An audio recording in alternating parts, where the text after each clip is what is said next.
नमस्कार। मैं आशा करता हूँ आप लोग स्वस्थ और खुश होंगे। आज इस वीडियो में हम एक ऐसे सुधा कल्प के बारे में बात करेंगे जो असाध्य बीमारियों को भी साध्य करता है। आप उस कल्प का प्रयोग करते होंगे और उसका फ़ायदा भी आपको मिलता होगा। लेकिन इसमें हम कुछ ऐसे विशेष योगों की बात करेंगे जो क्रॉनिक बीमारी होती है, जो असाध्य बीमारियां बताई गई हैं, उसमें हम इसको कैसे प्रयोग करेंगे। और सुधा कल्प की जितनी भी दवाइयाँ हैं उसमें थोड़ी सी महंगी तो है। आज के डेट में अगर हम 1 ग्राम इसको लेने जाएं तो वह लगभग 450 से 500 रुपया हमको पे करना पड़ता है। लेकिन मैंने अपने प्रैक्टिस में देखा है कि बहुत सारी ऐसी बीमारियों में जब इसका प्रयोग करते हैं तो एक चमत्कारिक अगर कहें तो फ़ायदा मिलता है इसमें। आज हम बात करने वाले हैं मोती पिष्टी के बारे में, और निश्चित रूप से आप अपने प्रैक्टिस में मोती पिष्टी का प्रयोग करते होंगे। मोती पिष्टी या भस्म बनाना भी बहुत सरल होता है। तो इस वीडियो में हम लोग जानेंगे कि मोती पिष्टी और भस्म कैसे बनाया जाता है। सबसे पहले तो एक सही मोती की पहचान कैसे होती है, क्योंकि जब हम भस्म या पिष्टी बनाएंगे तो उसमें अगर सही मोती अगर नहीं सिलेक्शन कर पाएंगे तो फिर भस्म और पिष्टी तो सही बनेगा नहीं। तो एक ये भी जानना जो शास्त्र में बताया गया है उसके बारे में बात करेंगे, और साथ में ये भी जानेंगे कि इसका रस वीर्य विपाक क्या है। और बहुत सारी बीमारी जैसे CKD हो गया, महिलाओं के जो गर्भावस्था के समय इम्यूनिटी फ्लूइड कम हो जाता है, चिकन पॉक्स हो गया है, मिजल्स है, हर्पिस जोस्टर है, जैसे बहुत सारी बीमारियों में इसका जो मुझे अनुभव है वो हम आपको शेयर करने वाले हैं, जो मैंने गुरुजनों से सीखा है, जो शास्त्रों को अध्ययन करने के बाद मुझे मिला है, वो जानकारी हम आपके साथ शेयर करने वाले हैं, साझा करने वाले हैं। और एक बात मैं आपको बता देना चाहता हूँ कि जो डोजेज होती है, जो मात्रा होती है, वो मुझे बताने की ज़रूरत नहीं है। यह मात्रा तो निर्धारित रुग्ण की स्थिति के अनुसार, रोग की अवस्था के अनुसार, काल के अनुसार, देश के अनुसार बदलते रहता है, तो वो आपको डिसाइड करना है। दूसरी बात, जो भी मैं योग बताऊंगा ऐसा नहीं है कि आप एज इट इज़ उस योग का ही प्रयोग करें। आप युक्ति अनुसार आप उसमें बदलाव भी कर सकते हैं, और बदलाव करिए पेशेंट की अवस्था, रोग की अवस्था, ये सबको देखते हुए आपको उसमें बदलाव करना है। और आपको कोई भी अनुभव होता है तो उसको भी आप यहाँ पे साझा करिए। यहाँ पे बहुत लोग देखते हैं, तो अधिक से अधिक लोगों की जो आपकी ज्ञान है उसको मिलेगा। तो आयुर्वेद का ज्ञान का हर लोगों के पास पहुँचेगा। जो गुप्त ज्ञान है वो गुप्त ज्ञान हर लोगों के पास पहुँचेगा, तो अधिक से अधिक लोग इससे लाभान्वित होंगे। मतलब सही मोती कैसा है, तो शास्त्र में बोला गया है कि चंद्रमा के समान जो सफ़ेद होता है, तारा के समान जो चमकदार होता है, और वजन में कम से कम 6 रत्ती का होना चाहिए, वैसे मोती को ही आप भस्म या पिष्टी बनाएंगे तो उत्तम क्वालिटी की भस्म या पिष्टी बनेगा। अब सवाल होता है कि मार्केट में तो बहुत नकली मोती भी मिलता है, तो उस नकली मोती की पहचान कैसे करें। तो शास्त्र में इसका भी वर्णन किया गया है कि जो मोती आपको मिलता है उसकी पहले टेस्टिंग करें, जांच करें कि यह असली है या नकली है। इसके लिए आपको मोती को लेना है, और मोती को लेकर के गौमूत्र में लवण मिला करके 1 प्रहर 45 मिनट तक छोड़ दीजिए। उसके बाद उसको रब करिए, रगड़िए। तो अगर उसका चमक सफ़ेदी है, मतलब जो वो अगर कमी हो रहा है, तो आप समझिए कि ये नकली मोती है। जो ओरिजिनल होगा उसमें इसमें कोई फ़र्क नहीं पड़ता है। तो इस तरह से हम मोती को सिलेक्शन कर लेंगे कि यह मोती सही है। उसके बाद इसका शोधन की क्रिया करेंगे। शोधन क्रिया भी बहुत ही आसान है। शोधन करने के लिए हमको नींबू का स्वरस लेना होता है, और नींबू के स्वरस में डाल करके और इसको कुछ देर तक छोड़ देते हैं। छोड़ने के बाद फिर उसमें से निकाल के गर्म पानी से वॉश करते हैं, फिर ताज़ा पानी से धो करके उसको सुखा लेते हैं, तो मोती शुद्ध हो गया। अब मोती शुद्ध हो गया तो आप इससे पिष्टी भी बना सकते हैं और भस्म भी बना सकते हैं। पिष्टी बनाना थोड़ा ज़्यादा सरल है, इसमें पुट नहीं लगाया जाता है, और भस्म जो बनाता है उसमें पुट लगाना होता है। दोनों के गुण धर्म में भी परिवर्तन हो जाता है। जो हम पिष्टी बनाते हैं वो सौम्य नेचर का होता है, उसमें शीतलता का गुण ज़्यादा होता है, और जो भस्म बनाते हैं वो उसमें थोड़ा उष्णता हो जाता है, और लेकिन एक है कि उसमें दीपन पाचन का गुण अधिक हो जाता है। तो आप दोनों भी बना सकते हैं। अगर आपको भस्म बनाना है तो शास्त्र में बहुत सारी विधि का वर्णन किया गया है, यहाँ पर हम कुछ विधि का ही वर्णन करेंगे। तो उसको हम शोधित जो मोती है उसको बारीक पाउडर कर लेते हैं। पहले उसको चूर्ण करेंगे, और चूर्ण करने के बाद गौ दूध में उसका घोटन करते हैं। घोटन करने के बाद उसकी टिकिया बना लेते हैं। टिकिया बनाकर छाया शुष्क करते हैं, और फिर एक लघु पुट देते हैं। लघु पुट देने के बाद फिर स्वांग शीतल हो जाने के बाद उसको निकाल करके और फिर उसको घर में डाल करके फाइन पाउडर करते हैं, और कपरछन जब पाउडर हो जाता है तो यह आपका उत्तम क्वालिटी का मोती भस्म तैयार हो गया। इसका प्रयोग कर सकते हैं। दूसरी विधि है कि आपको मिट्टी का बर्तन लेना है। जो मिट्टी का बर्तन आप लेंगे उसकी जो मुंह है वो थोड़ा संकीर्ण होना चाहिए, और उसमें सबसे पहले गवार पाठा जिसको एलोवेरा बोलते हैं उसका गूदा रखना है, फिर मोती को रखना है, फिर ऊपर से एलोवेरा का गूदा रखना है, और फिर उसको कपर मिट्टी करके एक पुट देना है। जब पुट देने के बाद आप स्वांग शीतल हो जाता है, निकालेंगे तो वो भुरभुरा टाइप के हो जाता है। उसको खरल में डाल के फिर पाउडर करेंगे, फिर उसमें गवार पाठा का जो स्वरस है उसकी भावना दे करके छोटी छोटी टिकिया बनाएंगे और पुट डालते हैं। और इस लघु पुट देने के बाद यह जब स्वांग शीतल हो जाए फिर इसको आप फाइन पाउडर कर लीजिए, स्टोर कर लीजिए। यह आपका भस्म तैयार हो गया। तो इस तरह से आप भस्म बना सकते हैं। अब पिष्टी की बात होती है, तो पिष्टी आप बनाने के लिए आप इसको जो शोधित मोती है उसको ले लीजिए, और शोधित मोती को सबसे पहले आप नींबू का स्वरस में भावना दीजिए, और नींबू स्वरस की भावना देने के बाद फिर आप इसको अर्क गुलाब या अर्क चंदन इसमें आप भावना दीजिए। जितनी भावना देंगे वो उतना ही सौम्य होता है और शक्तिशाली है। फिर भी 2-3 भावना तो कम से कम देना ही चाहिए। अब देखते हो कि बाजार में जो है चंद्रपुटित मिलता है। तो चंद्रपुटित का मतलब हुआ कि भावना देने के बाद अगर उसको हम चंद्रमा के प्रकाश में मतलब चांदनी रात में अगर सुखाते हैं तो उसमें और शीतलता का गुण हो जाता है, सौम्य हो जाता है। तो ऐसा भी करके आप उसके जो गुण है उसको इन्हांस कर सकते हैं। तो इस तरह से आप मोती पिष्टी बना सकते हैं, मोती से भस्म बना सकते हैं। अब हम इसके रस वीर्य विपाक प्रभाव की बात करेंगे। जब भी कोई द्रव्य की बात करते हैं तो मैं पहले उसका रस वीर्य विपाक की बात करता हूँ, क्योंकि अगर यह आप अच्छी तरह से जानते हैं तो आप युक्तिपूर्व बहुत सारी बीमारियों में आप इसका प्रयोग कर सकते हैं। तो रस वीर्य विपाक को पहले जानना कि रस की बात करें तो ये मधुर होता है अर्थात मीठा होता है, और गुण की बात करें तो लघु होता है मतलब हल्का होता है। वीर्य की बात करें तो शीत है अर्थात यह ठंडा होता है। विपाक की बात करें तो मधुर और मीठा होता है, और प्रभाव उपचार के अनुसार बदलते रहता है। अब हम कुछ बीमारियों में इसका प्रयोग देखेंगे। ऐसे हम 15 से 20 बीमारियों की बात करने वाले हैं इसमें मोती पिष्टी जो के साथ जो योग बना के दवाई प्रयोग करते हैं। ये जो भी चीज़ है ज्ञान है वो हमारे गुरुजनों का दिया हुआ ज्ञान है। अपने प्रैक्टिस में जो मुझे कुछ सीखने को मिला है, जो स्वानुभव है वो शेयर करता हूँ मैं आपके साथ, और जो शास्त्रों को अध्ययन करने के बाद मैंने सीखा है। तो सबसे पहले हम बात करेंगे अनिद्रा में। आज के समय में बहुत सारे ऐसे पेशेंट आते हैं जो अनिद्रा के हैं, जिनको नींद नहीं आती है।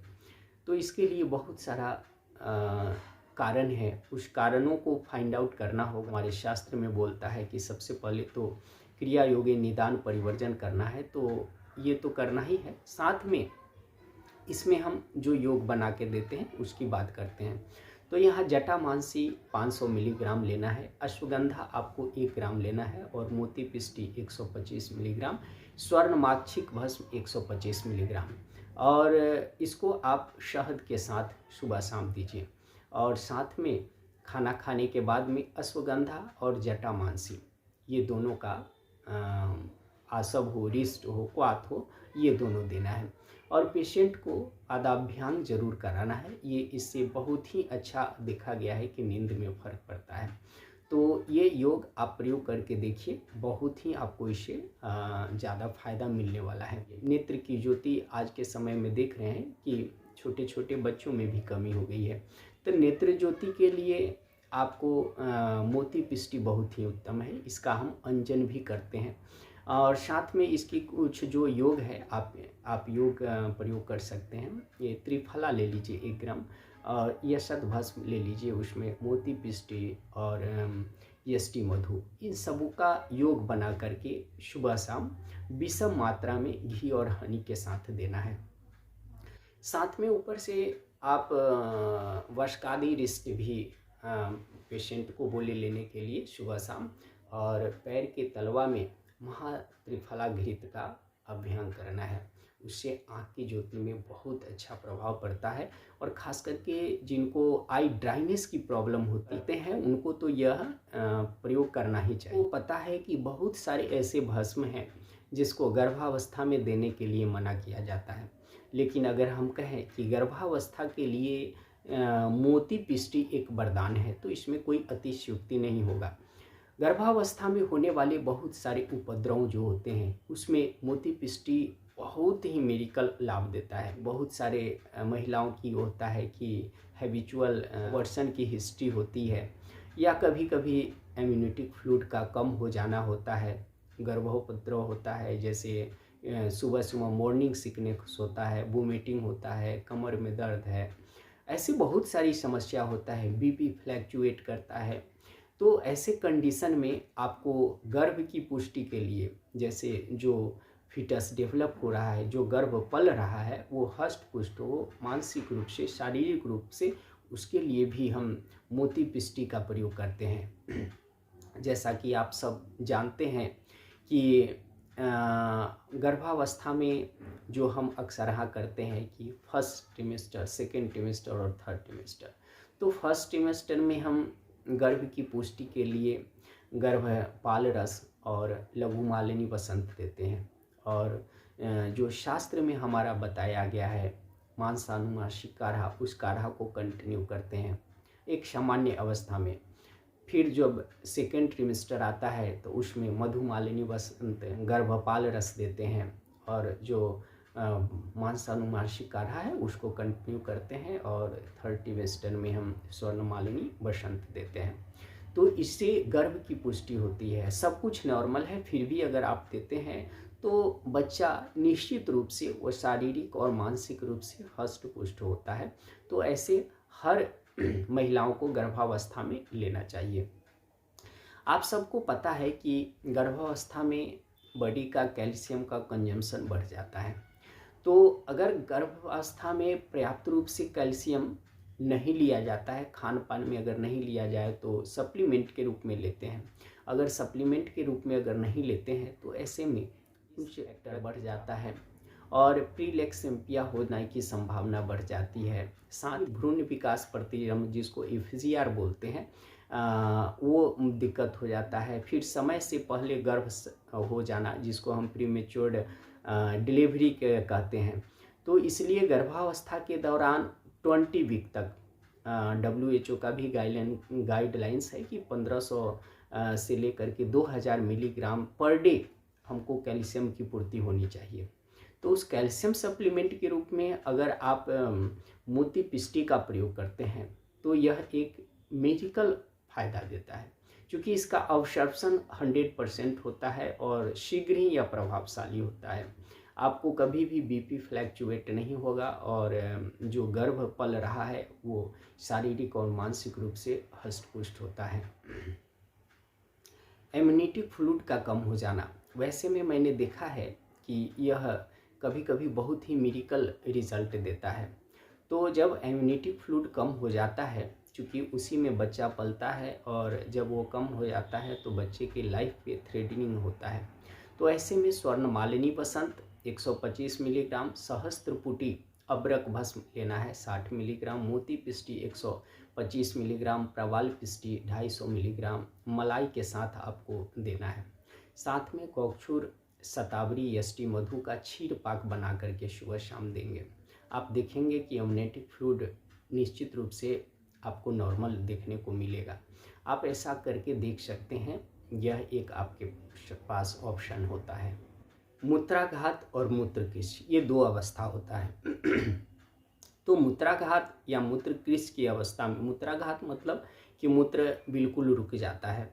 अगर ये स्थिति आ जाती है तो आपको पता है कि सिस्टाइटिस, पाइलोनेफ्राइटिस का कंडीशन उत्पन्न हो जाता है। क्योंकि मूत्र जो है एक प्रकार का मल है हमारे शरीर से, उसको बाहर निकलना चाहिए। अगर वो नहीं निकलता है तो वो जाके हमारी किडनी को और जो ब्लडर है उसको इन्फेक्शन करता है।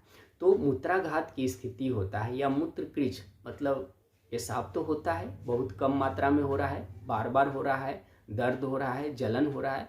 ऐसी अवस्था में आप सबसे पहले तो अवगाहन करिए। अवगाहन शीर्षवात करने से बहुत फ़ायदा मिलता है। साथ में भीमसेनी कपूर को अगर हम लोकली प्लेस करते हैं तो उससे भी देखा गया है कि मूत्रकृश और मूत्राघात दोनों में फ़ायदा मिलता है। साथ में आप श्वेत प्रपटी और मोती पिष्टी, ये दोनों को नारियल पानी के साथ दीजिए। 1-2 खुराक देने पर ही आपको, पेशेंट को बहुत आराम मिलता है। और एक चीज़ मैं बताता हूँ कि अगर यह अधिक समय से है तो डेफिनेटली यह इन्फेक्शन करता है। इसलिए क्लेद वहन करने के लिए आप चंद्र प्रभावती, गौक्षुर आदि, गुगुल, चंदनासव, ऐसी दवाइयाँ जो है उसको भी कुछ दिन तक दे दीजिए।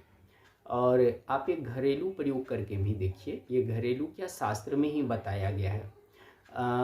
दूध लेना है 1 गिलास गाय का दूध, जो ठंडा होना चाहिए, गर्म करके ठंडा किया हुआ होना, और 1 गिलास ही पानी लेना है। उसको सिरोधार करना है, दोनों में आपस में मिलाना है। यह 40 से 50 बार आपको मिलाना है।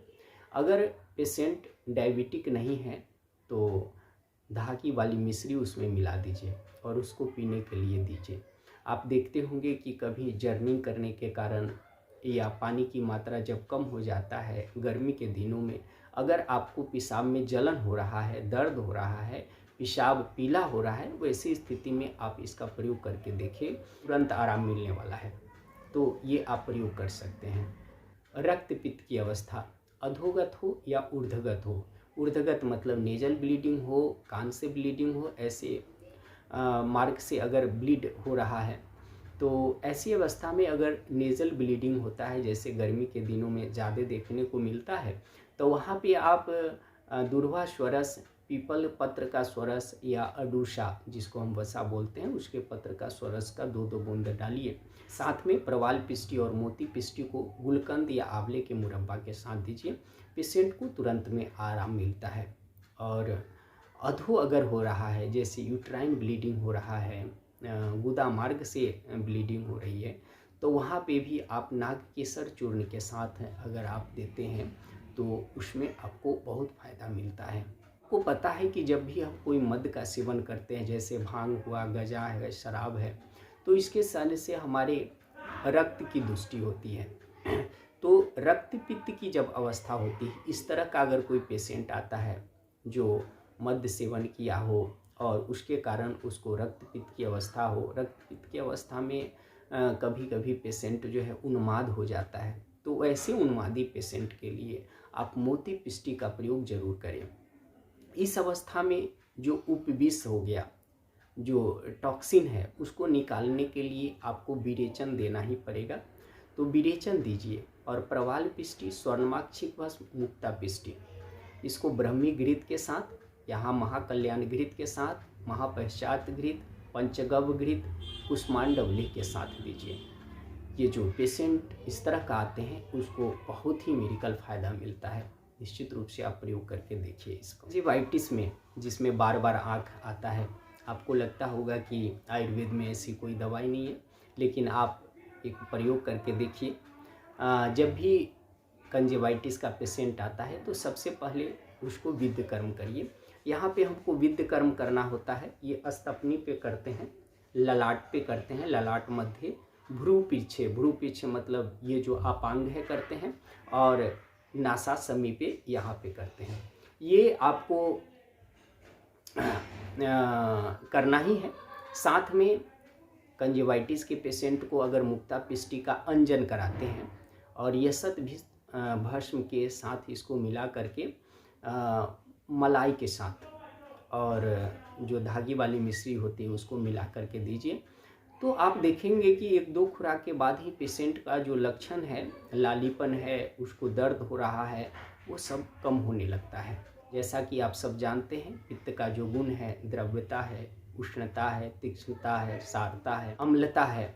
तो जब पित्त की अम्लता और तीक्ष्णता बढ़ा होता है, जब पेशेंट बोलता है कि खट्टी डकार आ रहा है, जलन होता है, ऐसी अवस्था में आप सिंपल सा योग है, अबरक भस्म के साथ मोती पिष्टी मिला करके, और आपको दारिमा आंवले या आंवला के मुरब्बा के साथ अगर देते हैं तो 1-2 खुराक देने से ही भी पेशेंट को आराम मिलता है। रक्तचाप, जिसके बारे में बोला गया है कि रक्तचाप के लिए पेशेंट को पूरे जीवन पर्यंत मेडिसिन लेना पड़ता है, लेकिन आयुर्वेद की यह सोच नहीं है।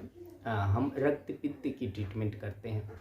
तो जो बीपी होता है उसमें 2 तरह का प्रेशर होता है, एक सिस्टोलिक होता है, एक डायस्टोलिक होता है।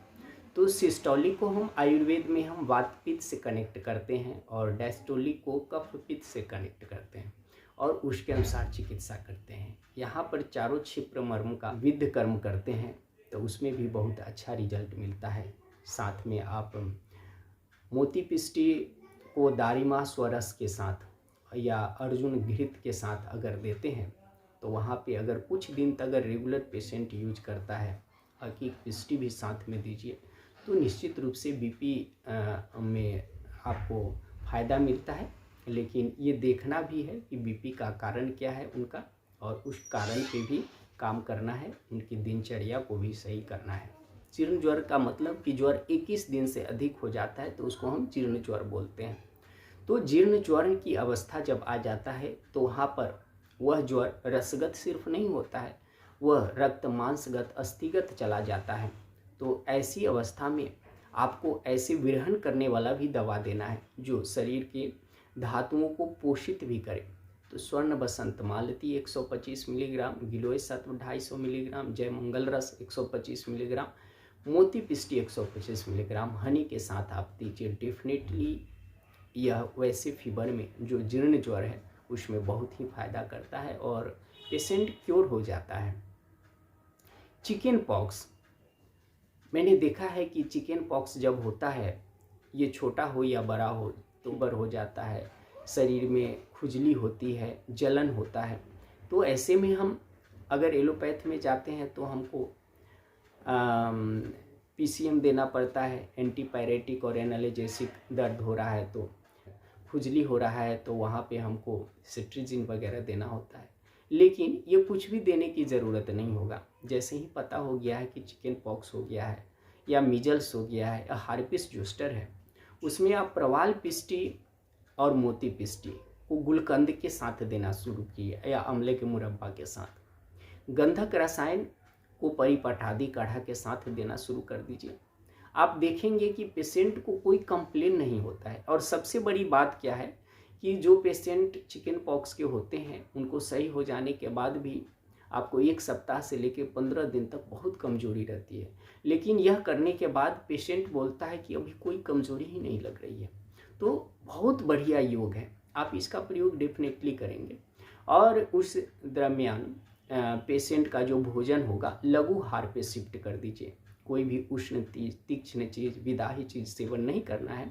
उनको दूध पे रखिए, सुबह शाम मूंग के दाल का पानी दीजिए, दोपहर में फल का रस दीजिए और रात को दूध का सेवन कराइए। पेशेंट बहुत ही आसानी से रिकवरी कर जाता है और उसे कोई तरह के किसी तरह की तकलीफ नहीं होती है।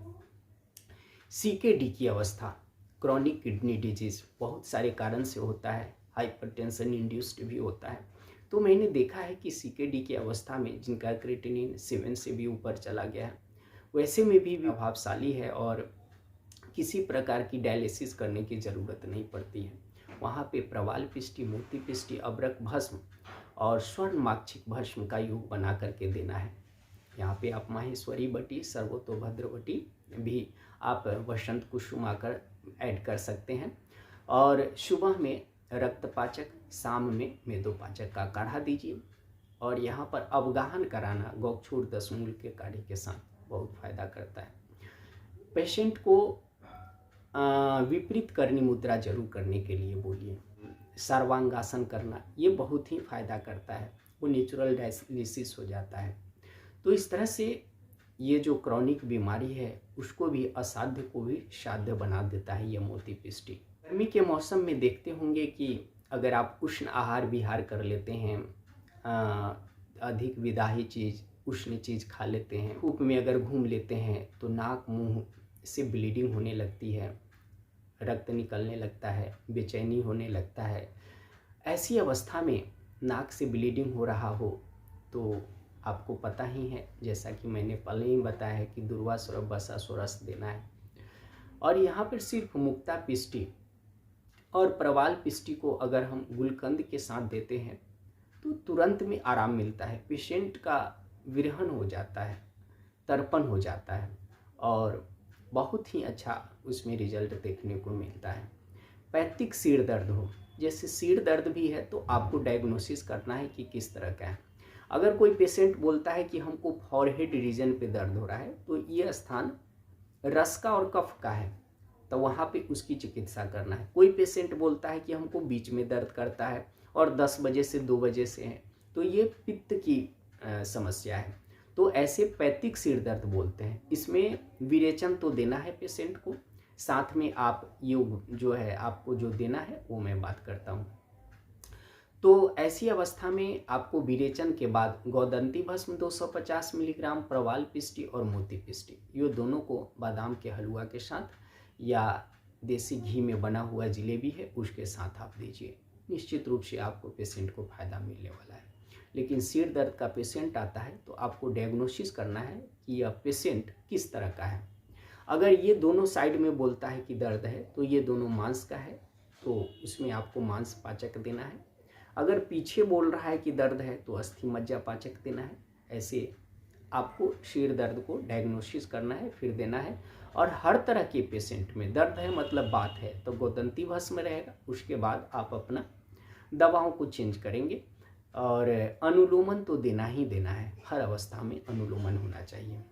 दिमाग की कमजोरी हो जाती है, ये वृद्धावस्था में हो या आजकल छोटे छोटे बच्चे को भी होता है, तो वहाँ पर एक योग हम बता रहे हैं जिसमें मुक्ता पिष्टी है, रजत भस्म है, स्वर्ण का वर्क 30 मिलीग्राम के मात्रा में और मकर ध्वज है। ये सबको सरस्वता घृत के साथ दीजिए और खाने के बाद स्वर्ण सरस्वता रिष्ट दीजिए। इसमें आप देखेंगे कि बहुत ही अच्छा फ़ायदा मिलता है। और मैं तो कहता हूँ कि ऐसे जो मेंटली वर्कर हैं, जो मानसिक रूप से काम करने वाले हैं, उनको लेना ही चाहिए। ये लेने से वो अपने आप को बहुत ही एनर्जेटिक फील करते हैं।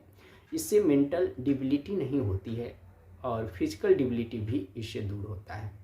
तो इस तरह से आपने देखा कि एक मोती पिष्टी को हम कितने सारी बीमारियों में युक्तिपूर्व यूज कर सकते हैं। और मैंने जो बताया है उसमें आप लोग चेंज करके भी आप अपनी युक्ति से प्रयोग करिए। और यह आयुर्वेद का ज्ञान हर लोगों तक तो पहुँचे और हर कोई आयुर्वेद की चिकित्सा ले और स्वस्थ रहे, दीर्घायु हो। मेरी यही एक प्रयास है।